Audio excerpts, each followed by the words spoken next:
दी इस्लाम, जिसने मनुष्यों को दो भागों में बांटा। एक वो भाग जहां मुसलमान वर्चस्वी हैं, आधिपत्य है, और वहां रहने वाले नॉन मुस्लिम्स को वो काफिर कहते हैं और उनसे अपनी सत्ता स्थापित रखने के लिए और उन्हें जीवित छोड़ने के लिए जजिया वसूलते हैं। आजकल जो कन्वर्टेड हैं, यानी भारत, बांग्लादेश, पाकिस्तान, अफगानिस्तान, यहाँ बहुत बेचैनी है और वो लोग घोषणा कर रहे हैं कि अरबों ने इस्लाम को त्याग दिया है।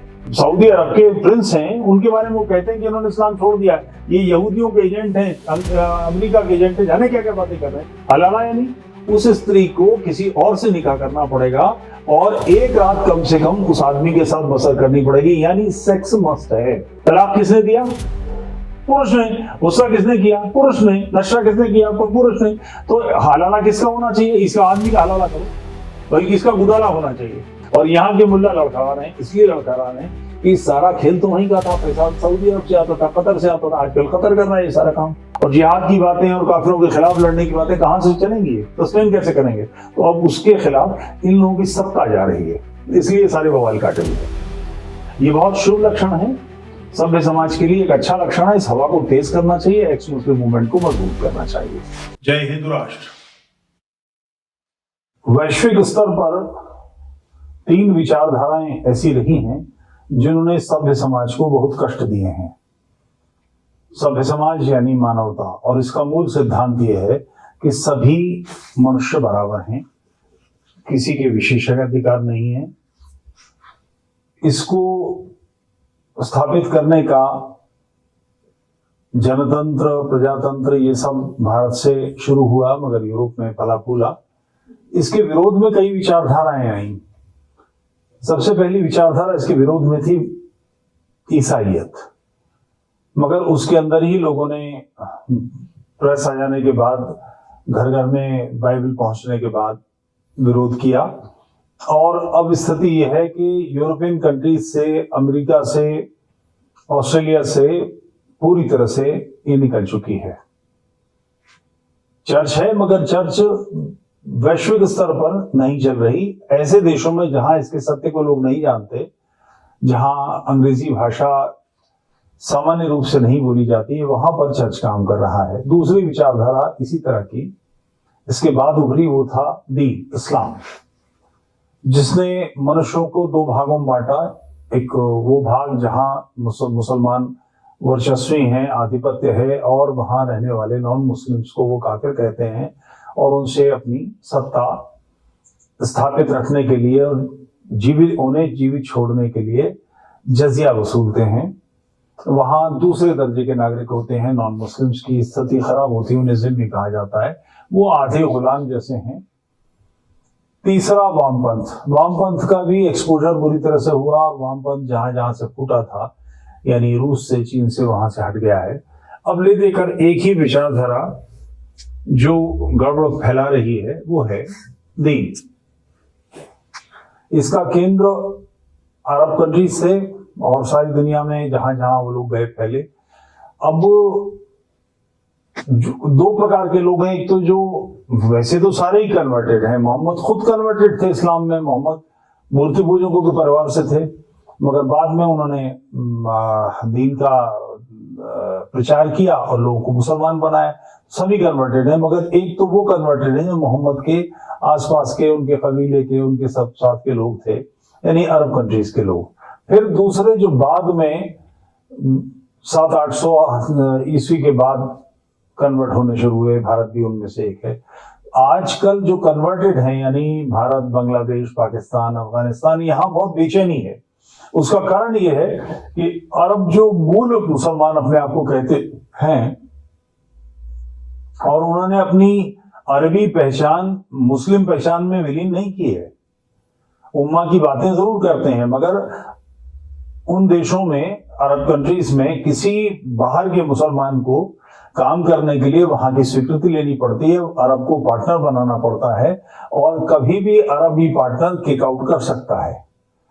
किसी अरबी लड़की से विवाह नहीं कर सकते, किसी अरबी देश में उनको नागरिकता नहीं मिलती। तो उन देशों ने, जो मूल अरबी देश हैं, उन देशों ने इस्लाम को छोड़ना शुरू कर दिया है। एक बड़ी बयार चल रही है। जो एक्स मुस्लिम मूवमेंट भारत में है, पाकिस्तान में है, बांग्लादेश में है, वो उसका मूल केंद्रों पर इतना प्रभाव पड़ा है कि उन्होंने जो इस्लाम का मूल आधार है, 14% इस्लाम में कुरान का हवाला है, 70% हदीसें हैं और 16% उसके अंदर सीरा है। एक अनुमान है, तो मोटे तौर पर कुरान 14% है, बाकी सब मोहम्मद की जिंदगी है। इन सारी चीजों को एक सिरे से रद्द कर दिया गया है और अरबी लोगों का कहना है कि ये आउटडेटेड चीजें हैं, इस काल में, आज के काल में व्यवहारिक नहीं है। और उसका कारण भी है, आस्था के कारण से मान लीजिए यह सत्य भी हो सकता है। ऐसी बातें हदीसों में है कि मोहम्मद शर्मीले आदमी थे, उन्होंने हाजत महसूस की, यानी टॉयलेट जाने की जरूरत महसूस की, तो उनके साथियों ने उनको घेर लिया और अपने चोगे फैला के खड़े हो गए। मोहम्मद फारिग हुए तो वो साथी झपटे, उनके सहाबा झपटे कि जो चीज मोहम्मद के बदन से निकली, यानी पखाना जो निकला, उसे खा जाए। अब ये बात आज तो घिन करती है, उल्टी होने को हो जाती है, इसको कोई कैसे स्वीकार कर सकता है? मोहम्मद के पवित्र पेशाब की बातें, उनके वो जो नाक सिनकते थे उसको लोग इत्र की तरह चेहरे पे मल लेते थे, इस किस्म की बेवकूफी की बातें हदीसों में भरी पड़ी हैं। हदीसें काफिरों के खिलाफ जिहाद और सेक्स लाइफ मोहम्मद की, इन्हीं दो चीजों पर मबनी है। आजकल इन बातों को कोई कैसे स्वीकार करे? तो मजबूरी है कि शांति दूत जो छिनांग है वहां के ओरिजिनल मुसलमान जिन्हें कहेंगे, वो लोग कह रहे हैं कि ये बातें अब चल नहीं सकती और इनका कोई मतलब नहीं है। अल अजहर यूनिवर्सिटी जो संसार की सबसे बड़ी इस्लामी यूनिवर्सिटी है, उसके लोगों ने फतवे दिए। उन फतवों को ध्यान रहे कि अल अजहर की स्थापना शियों ने की थी, सुन्नियों के हाथ में बाद में आई है। उस यूनिवर्सिटी में ऐसे ऐसे बेवकूफी के फतवे दिए गए हैं कि औरतों को केला नहीं खरीदना चाहिए, क्योंकि उसकी बनावट मनुष्य पुरुष के जननांग जैसी है, उसके शिश्न जैसी है। अब इसका क्या सेंस है? बैगन नहीं खरीदना चाहिए। और लोग भारत के मुसलमान जो अपने आप को अभिजात के कहते हैं, पठान सैयद, वो उनके सीनियर्स ने मुझे बताया है कि जब घर में सब्जियां आती थी पहले, या इस तरह के फल आते थे, कटे हुए आते थे कि उसकी शक्ल पुरुष जननांग जैसी ना महसूस हो। अजीब गरीब बात है। ऐसी बहुत सारी चीजें जीवन में, जो पेंसिल, मोटे साइज का पेन, तो क्या इसलिए पेन इस्तेमाल ना करें, कूची इस्तेमाल ना करें कि उसकी शक्ल इससे मिलती जुलती है? ये बेतुकी बातें हैं। तो इस्लाम में एक बड़े पैमाने पर एक्स मुस्लिम मूवमेंट की, यानी इस्लाम छोड़ने की बहर चल रही है, और ये कोई नई चीज नहीं है। मोहम्मद के मरते ही इस्लाम छोड़ने की एक दौड़ शुरू हो गई थी, और उसके बाद पहले खलीफा अबू बकर सिद्दीक ने जंग-ए-रिदा लड़ी और उनके इस तरह के लोगों को मारा, कत्ल किया। जिन लोगों ने इस्लाम छोड़ दिया था उनके खिलाफ जंगें की, इसमें हजारों लोग मारे गए थे और लोगों को वापस इस्लाम की तरफ मोड़ा। यानी मोहम्मद के काल में भी सारा का सारा दीन जो स्थापित हुआ था वो तलवार की छांव में स्थापित हुआ था, तलवार के डर से स्थापित हुआ था। अब तलवार का भय नहीं रह गया है, इसलिए कि हर आदमी, पहले के काल में यह था कि कुछ लोगों के पास तलवार थी, बाकी लोग नहीं कर सकते थे। अब इस तरह के जीवन शैली की कोई गुंजाइश ही नहीं बची है। कोई आदमी ये दावा करे और ये सोचे कि हम तलवार लेके मार देंगे, इस तरह की बातें लोगों ने कही हैं। अल अजहर यूनिवर्सिटी में कही गई हैं कि हम मुसलमान दुनिया के 5वें हिस्से हैं और हम सोचते हैं कि सारी दुनिया के लोगों को, गैर मुस्लिम लोगों को हम दबोच लेंगे, दबा लेंगे और उन्हें कन्वर्ट कर लेंगे। ये बातें बेवकूफी भरी हैं, आउटडेटेड हैं, इसका कोई सिर ना पैर, कोई तुक नहीं है। मगर इस्लाम की जो इस्लाम का चिंतन ही इस तरह से है ही चिंतन ही कि वो सारे संसार पर काबिज हो जाएगा, सारे लोग मुसलमान बन जाएंगे। वो लोग मुसलमान नहीं बन रहे, बल्कि अब छोड़ने पर लगे हैं। तो इसमें सबसे ज्यादा दिक्कत किसको है? यानी चाय से केतली ज्यादा गर्म है, जो कहावत है ना कि औरत से ज्यादा हिजड़ा मटकता है। जो कन्वर्टेड मुसलमान है, भारत के, पाकिस्तान के, बांग्लादेश के, सबसे ज्यादा यहाँ की मुल्ला पार्टी को बेचैनी हो रही है।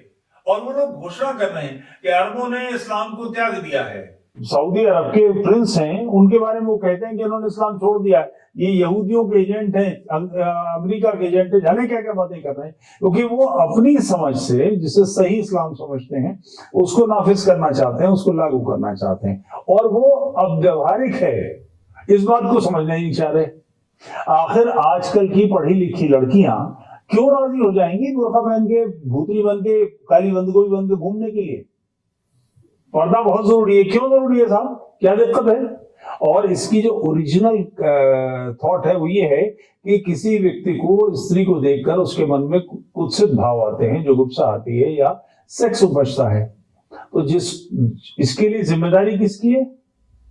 जिसके अंदर उपजे उसको सजा दो ना, उस पर प्रतिबंध लगाओ, उसकी आंखों पर काला चश्मा लगाओ, उसकी आंखें फोड़ दो। उस लड़की ने क्या करा, करे कोई भरे कोई, ये क्या है? मगर दीन इसी तरह से, ये पूरी तरह से पुरुषवादी मानसिकता है। जैसे कोई शख्स किसी औरत को तलाक दे दे, गुस्से में शराब पी के किसी झोंक में, इस किस्म के बेहुदा फतवे हैं। और ऐसा हुआ है, किसी साहब ने कहा कि मेरा फलाना दोस्त उस वक्त इस समय फलाने दिन मेरे घर पर नहीं आए तो मेरी बीवी पे 3 तलाक, मेरा फलाना रिश्तेदार फलाने टाइम पर मेरे घर नहीं आए तो मेरी बीवी पे 3 तलाक, और 3 तलाक हो गए। फतवा है इसका, बाकायदा तलाक हो गया।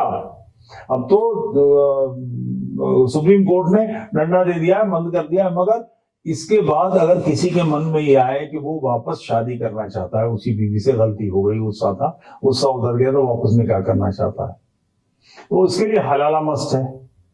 हलाला यानी उस स्त्री को किसी और से निकाह करना पड़ेगा और एक रात कम से कम उस आदमी के साथ बसर करनी पड़ेगी, यानी सेक्स मस्ट है। वो आदमी उससे दोबारा विवाह करने के लिए अपनी बीवी को किसी को सौंपे, किसी के साथ निकाह कराए, और अगले दिन अगर वो तलाक दे तो फिर अपने साथ निकाह करने में हरज नहीं है। कुरान में आए थे बाकायदा इसकी। तलाक किसने दिया? पुरुष ने। गुस्सा किसने किया? पुरुष ने। नशा किसने किया? पुरुष ने।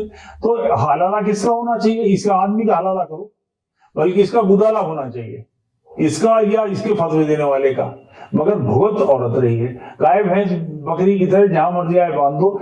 इस किस्म की बातें मोहम्मद के जीवन में, मक्का से जो मदीना मोहम्मद की हिजरत हुई, तो उनके एक सहाबी को किसी ने, वहां के किसी आदमी ने, मदीना वाले ने अपना पगड़ी बदल भाई बनाया।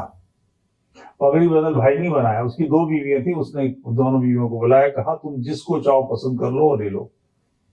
उसने एक को पसंद किया तो वहीं तलाक दे दिया गया, उसकी बीवी बना दी गई। ये पगड़ी बदल भाई नहीं है, नाड़ा बदल भाई है, पजामा बदल भाई है। इसकी चड्डी उसके पर ले चली गई। क्या हरकतें हैं ये? कोई अक्लमंदी की बातें हैं, सभ्य समाज की बातें हैं। महिला किसी और से विवाह कर ले, समझ में आती बात, पति से अलग हो जाए, समझ में आती बात। पति तय करे कि इसमें से कोई एक तय कर लो और हम उसके निकाह में दिए देते तुमको। ये कोई निर्जीव वस्तु है, उठाकर अपने घर की कोई सामग्री किसी को गिफ्ट कर दी। मगर ऐसी बेवकूफी की बातें हैं। इन बातों के खिलाफ अरब, चूंकि अरबी में कुरान है और वो अरबी समझते हैं, तो उनके पल्ले पड़ गया कि हदीसें काम की चीज नहीं, फिजूल की बातें हैं। इसलिए उन्होंने कहा है कि मोहम्मद के 200-250 साल बाद लिखी गई, इनकी कोई प्रमाणिकता नहीं, इनको नहीं माना जाएगा। अब बचा 14% कुरान, उसमें भी इस किस्म की बातें हैं। ऐ मुसलमानों, काफिरों को, काफिर का मतलब ईसाई और यहूदी, इन्हें दोस्त ना बनाओ, ये आपस में एक दूसरे के दोस्त हैं और तुम्हारे खिलाफ हैं। सारी दुनिया से दुश्मनी इस्लाम लेता फिर और दूसरे के मत्थे मार दे, सारी गड़बड़ उनकी, मगर दूसरे के गले डाल देते हैं। तो अब इसके विरोध में बड़े पैमाने पर बयार चल रही है, बड़े पैमाने पर हवा चल रही है। और यहाँ के मुल्ला लड़खड़ा रहे हैं, इसलिए लड़खड़ा रहे हैं कि सारा खेल तो वहीं का था, पैसा सऊदी अरब से आता था, कतर से आता था। आजकल कतर कर रहा है ये सारा काम, माल तो वहीं से आता था। ये मदरसे मस्जिदें कहाँ चलती थी, सारे के सारे काम तो वहीं से होते थे। भारत के, पाकिस्तान के, बांग्लादेश के मुसलमान इतने सक्षम नहीं है, ना इतना उनको टैक्स देते हैं, ना इतना पैसा आता है, कहां से होगा? और जिहाद की बातें और काफिरों के खिलाफ लड़ने की बातें कहां से चलेंगी? सस्टेन कैसे करेंगे? तो अब उसके खिलाफ इन लोगों की सत्ता जा रही है, इसलिए सारे बवाल काटे हुए हैं। ये बहुत शुभ लक्षण है, सभ्य समाज के लिए एक अच्छा लक्षण है। इस हवा को तेज करना चाहिए, एक्स मुस्लिम मूवमेंट को मजबूत करना चाहिए। जय हिंद राष्ट्र।